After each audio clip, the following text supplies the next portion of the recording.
के साथ में भी ऐसा हुआ है कि उनकी कहानियाँ 70 सालों से वापस आईं और जब उन्होंने किसी दूसरे चलते हुए नाम के साथ में भेजा, किसी का भी नाम इस पर चश्मा कर दिया, उस कर दिया, तो वो तकलीफ हो जाती है।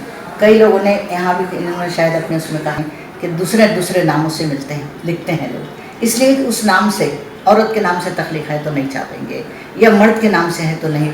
नूर शाह का हमारे यहाँ जो सबसे बड़ा एग्जाम्पल है, इतने बड़े हमारे अफसाना निगार हैं, कई बरसों तक वो शाहिदा शीरी के नाम से लिखते रहे। पहले क्योंकि उन्होंने लिखना शुरू किया तो उनकी सब तख्लीक़ात वापस आ गई। फिर शाहिदा शीरी के नाम से बरसों लिखा, जब वो हो गए तब वो नूर शाह के नाम से आए और आज नूर शाह हमारे अफसाने का एक मोतबर नाम है। तो हम ये कहते हैं कि तख्लीक़ की तनकीद, भले उस पर नाम होता है लेकिन आप उस पर उसको हटा के देखिए कि तख्लीक़ कैसी है। मर्द बस जाहिर है औरत घर में रहती है, भले ही आज बाहर जा रही है लेकिन फिर भी उसका तजुर्बा जो है मर्दों से कम है। मर्द आते हैं दुनिया भर में, कर लेते हैं, टांग चौक पे खड़े रह के 50 लोगों से बात करते हैं। औरत सिर्फ घर को और ऑफिस का काम देखती है या अपना जहाँ उसका जॉब होता है, उसका जो तजुर्बा है उतने ही तक ही महदूद रह जाएगा। तो जाहिर है कि वो उतना ही लिखेगा ना। और घर से बड़ी दुनिया कौन सी है? एक घर के बगैर, एक बहुत बड़े अदीब का है, मुझे इस वक्त नाम नहीं याद आ रहा है, तो उन्होंने कहा कि मैं घर के माहौल पर कहानियाँ लिखते लिखते उगता गया हूँ। तो कहने लगे अब आराम करो। घर पर कहानियाँ लिखना बंद कर दिया तो ज़िंदगी कहाँ रह जाएगी? तो ये जो बातें हैं, तो मैं ये कहती हूँ। और इसमें जब औरत को पीछे रखा जाता है कि भाई उसमें इनकी कहानी है थोड़ा सा, या बोल्डनेस पर जो मैं सबसे ज़्यादा बोलना चाहती हूँ, आजकल बोल्डनेस के नाम पर या खामख्वाह की जो अफसाने जो लिखे जा रहे हैं, इतने क्या कहना चाहिए, हम ख़राब लिख रहे हैं, मर्द कुछ भी लिख रहे हैं। और एक आध जो औरत एक बात मखमल में लपेट कर या अच्छे से अल्फाज में लपेट के पेश करना चाहती हैं तो भी इल्ज़ाम दिया जाता है उसको। क्यों? वो खुद नहीं लिख सकती, क्योंकि वो टांग पकड़ के खींचते हैं। भाई वही वाक़यात तो उसके साथ में पेश आते हैं, वही उसके नहीं। एक इस सवाल जो इन्होंने पूछा था, मैं उसके बारे में बोलना चाहती थी, औरत के महफूज होने के बारे में। हमारा कहना, मैं अभी भी सीनियर हूँ, मैं अभी भी पुराने ज़माने में जीती हूँ, हालांकि नए ज़माने की तमाम फैसिलिटीज़ को मैं अवेल कर रही हूँ। लेकिन मैंने अपने एक अफसाने में लिखा है, औरत के लिए मर्यादा रेखा आज भी ज़रूरी है, लेकिन ये वो मर्यादा रेखा है जिसे लक्ष्मण ने नहीं खींचा है, जिसे सीता ने खुद खींचा है। हम खुद खींचें अपनी मर्यादा रेखा, हमको हमारी किस मर्यादा में रहना है और किस मर्यादा के बाहर जाना है, ये हमारे लिए मर्द तय करने वाला कोई नहीं होता है। ये इतना एतमाद हम ख़वातीन में जमाना कि आपको होना चाहिए। औरत के लिए मैं आज भी उतनी ही ज़रूरी है, नहीं तो ये जो हो रहा है, इतने रेप के केसेस ज़रा जगह जगह पे जलील हो रही है। बड़ी उम्र की औरत से, 45 साल की औरत से लेकर 3 साल की बच्ची उसका शिकार हो रही है। इससे ज़्यादा शर्म की बात एक समाज के लिए, एक माशरे के लिए नहीं हो सकती है।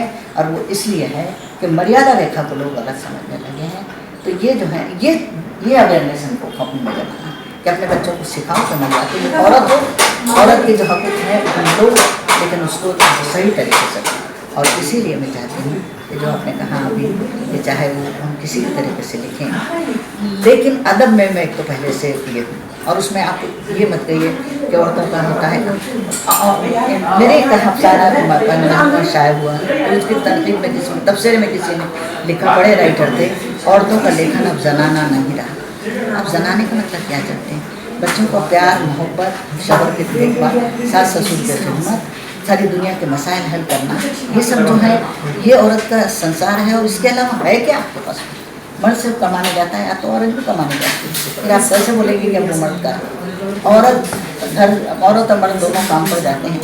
औरत सवेरे 4 बजे से उठकर खुद का डब्बा तैयार करती है, बच्चों का डब्बा तैयार करती है, शौहर का डब्बा तैयार करती है, सब लोगों का खाना बनाती है। उसके बाद वो दिन भर काम करके आती है वापस। आने के बाद में मर्द फ्रेश होके एक न्यूज़पेपर लेके टीवी का बटन खोल के पाँव फैला के बैठ जाता है। औरत किचन में जाती है, चाय खुद के लिए चाय बना के लाती है, उसके लाती है, उसके बाद में भी लिखती है। तो फिर उसके बाद में जो लिखती है तो वो उतने उसी दायरे के अंदर लिखेंगे ना। असल में बात यह है कि हम औरत की हालत को अभी भी नहीं समझ रहे। वो चाहे सिंगल रिस्पॉन्सिबिलिटी निभाए या डुअल रिस्पॉन्सिबिलिटी मिलाए या ट्रिपल रिस्पॉन्सिबिलिटी है, मतलब घर की है, जॉब की है, शौहर को, बच्चों को, घर को संभालना सब है। तो उसमें जो लिखती है तो उतना ही लिखेगी। और अगर वो लिखना चाहती है अपने तजुर्बों से, रेप के केसेस के जो होते हैं, रेप के केसेस के लिए मैंने एक उसमें यही लिखा था, मेरे शौहर वकील हैं, ऐसे ऐसे वाक़यात आके बताते थे वो मुझे कि मुझे तो नहीं मालूम होता था घर में बैठे बैठे कि क्या होता है। तो मैंने एक कहानी में एक घूंट जहर में उसको लिखा कि वो इंस्पेक्टर की वाइफ के साथ में ऐसा होता है, तो इंस्पेक्टर उसको कहता है कि हम पुलिस में नहीं जाएंगे।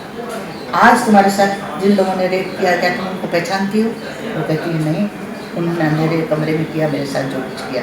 तो कहने लगे जब तुम उनको पहचानते नहीं तो तुम किसके खिलाफ करो? और तुम्हारा रेप कल ही नहीं रात में हुआ है, इसके बाद तुम पुलिस थाने में जाओगे लिखाने के लिए, तो तुम इधर कंप्लेंट लिखाओगी, वहाँ जितने सब इंस्पेक्टर्स होंगे, जहाँ जितने होंगे वो तुम्हारी तरफ गंदे इशारे कर करके देखेंगे, तब तुम्हारा निगाहों से रेप होगा। उसके बाद तुमको हॉस्पिटल में भेजा जाएगा मेडिकल एग्जामिनेशन के लिए, लोग एक दूसरे की तरफ इशारा करेंगे, लोग एक दूसरे की तरफ इशारा करेंगे कि यही है वो औरत जिसके साथ रेप हुआ है। तुम जिस बिल्डिंग में रहते हो तुम्हारा निकालना मुश्किल हो जाएगा, सब खिड़कियों में झाँक के देखेंगे अरे इसके साथ रेप हुआ है। उसके बाद तुम अदालत में जब खड़ी होगी तो अदालत में वकील तुमसे ऐसे ऐसे सवाल पूछेगा, एक एक सेकंड का सवाल तुमसे पूछेगा, और उस वक्त तुम्हारा जो उसका दिल चाहेगा कि ज़मीन फट जाए और तो ये सब इसलिए क्या बड़े तबके के, या हम इसको कहते हैं दौलतमंद तबके की औरतों के साथ में नहीं होता। आज के कोर्ट के केसेस की फाइल उठाइए और देखिए, वहाँ पर कहीं पे भी दौलतमंद तबके की किसी औरत की रेप की शिकायत दर्ज नहीं की गई। वो मजदूर औरतों की, नौकरानियों की, या ऐसी जो सैलून हसूल कहते हैं हम, कहीं भी मिल जाती हैं, रात को 12 बजे इधर उधर घूमते घामते उनको उठा के कर लेते हैं, उन लोगों के साथ में रेप होता है। और उनको ये जो दूसरे लोग होते हैं वो उनको ये करते हैं कि चलो थाने में लिखाओ, इंसाफ मांगो, ये करो।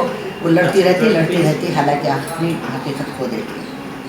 और दौलतमंद औरतों के साथ में भी होता है, लेकिन वो सोचती हैं कि हमारे साथ हुआ है, हम इस एक घूंट जहर पी जाएंगे, ज़िंदगी भर के लिए अपनी ज़िंदगी उसको खराब नहीं करेंगे। तो ये भी नहीं होना चाहिए।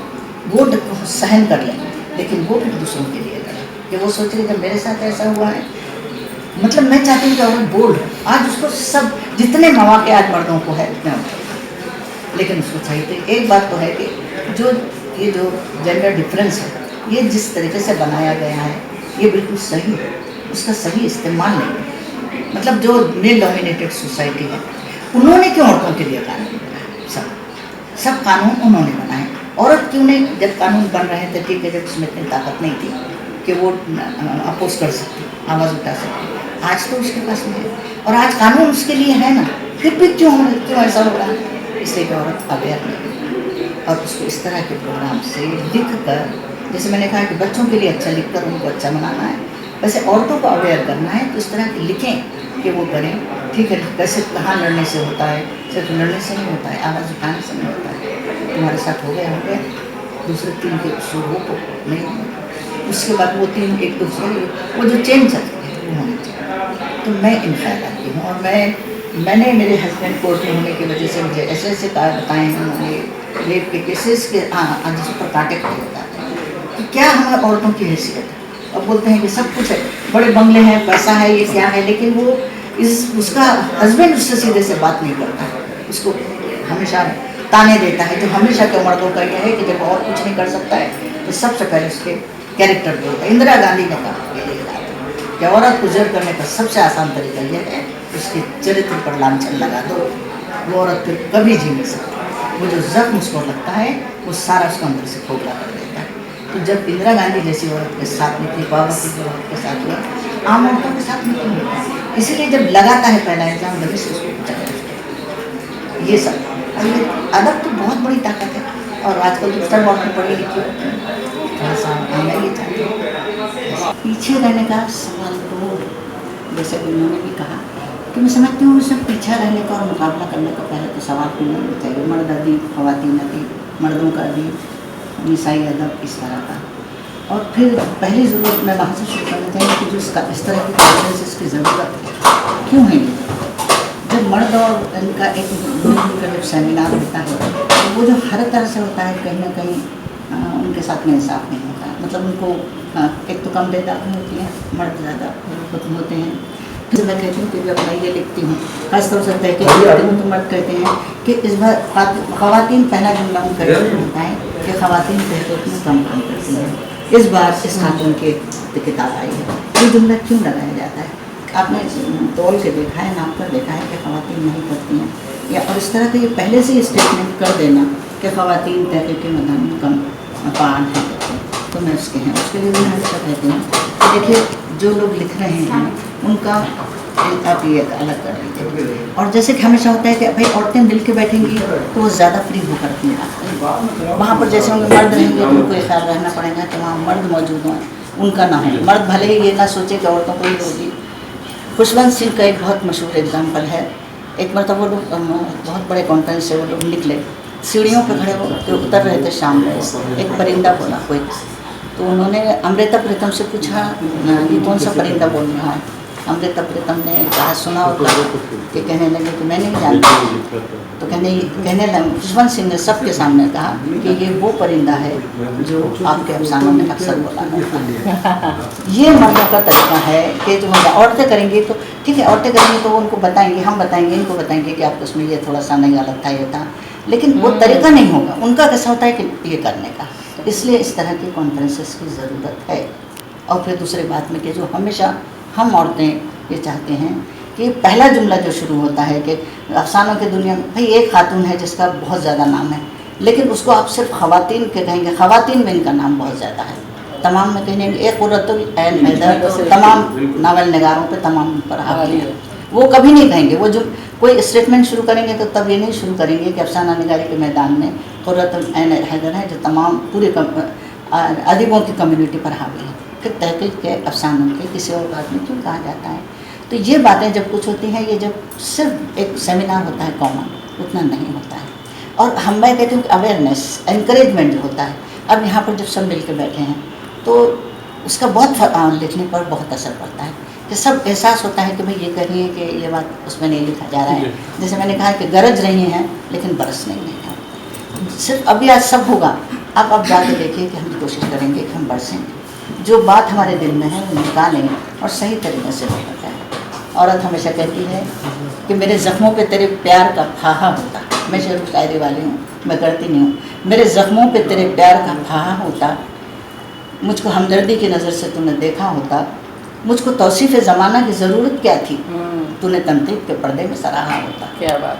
तनकीद के पर्दे में सही तनकीद की, उसमें सिर्फ कमेंट करना तनकीद नहीं है। लोग कमेंट ज़्यादा करते हैं। कमेंट ज़्यादा, मैं हमेशा से कहती हूँ। अब हम खुद काम करेंगे। हाँ, तो कमेंट मैं हमेशा मुझे मालूम नहीं दूसरों का क्या नज़रिया है, मैं हमेशा कहती हूँ कि मुझको तौसीफ़ ज़माना की क्या ज़रूरत है।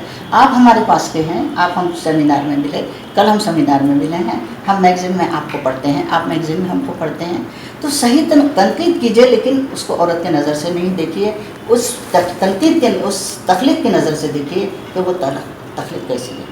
ये इस औरत की तनकीद तख्लीक़ है, वहाँ से आपने सोचना शुरू किया, मतलब उसके बाद में पार्शलिटी बायस आप हो गए और आप उसी तरीके से करेंगे, वो नहीं होना चाहिए। और वो ये इस तरह के सेमिनार से मुमकिन हो सकता है। उर्दू एकेडमी ने जो ये अच्छा किया है, मैं चाहती हूँ कि इस तरह के सेमिनार हों। लेकिन मैं थोड़ा सा अब बोलना है तो मैं थोड़ा सा कहती हूँ कि तो एक लिमिटेड उसमें करेंगे। बहुत बड़ा टॉपिक है नसाई अदब, और उसमें रिपीट ना हो, थोड़ा काम हो लेकिन बिल्कुल टू द पॉइंट काम।